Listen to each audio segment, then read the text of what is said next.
దివంగత మాజీ ముఖ్యమంత్రి స్వర్గీయ డాక్టర్ వైఎస్ రాజశేఖర రెడ్డి 15వ వర్ధంతి సందర్భంగా కాకినాడ రమణీపేట వైద్యనగర్లో గల వైఎస్ఆర్ కాంగ్రెస్ పార్టీ జిల్లా క్యాంపు కార్యాలయం వద్ద వైఎస్ రాజశేఖర రెడ్డి విగ్రహానికి వైసీపీ నాయకులు కురసాల సత్యనారాయణ, వైసీపీ నాయకులు, కార్యకర్తలు పూలమాలలు వేసి ఘనంగా నివాళులర్పించారు.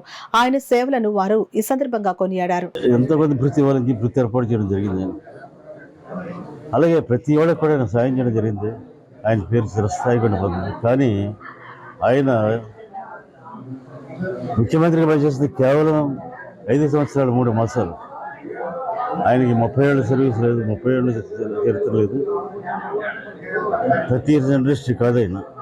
కేవలం 5 సంవత్సరాల 3 మాసాల్లో ఒక ముఖ్యమంత్రిగా చేసి ఆయన ఎంతవరకు చేయాలి, ఎంతవరకు మన పేరు ఉండాలని చెప్పి ఆ పేరు భూమి ఉన్నంతకాలం శాస్త్రులాగా ఆయన నిలబెట్టుకుంటారు. అది ఆయన గొప్పతనం. అందుకే ఇవాళ మనం స్మరించుకుంటున్నాం. ఇవాళ మనమే కాదు, విశ్వం ఉన్నంతకాలం, ఈ భూమి ఉన్నంతకాలం ప్రతి ఒక్కటి అవసరం ఉంది. అలాగే మన ఆంధ్రప్రదేశ్ ప్రజలందరూ కూడా ఇప్పుడు కూడా ఆయన్ని స్మరించుకోవాల్సి ఉంది. అందుకే ఆయనకి ధన్యవాదాలు వేళ అర్పించుకుంటున్నాం. అలాగే ఆయన బాటలో ఆయన కుమారుడు వైఎస్ రాజశేఖర ప్రయాణించాడు.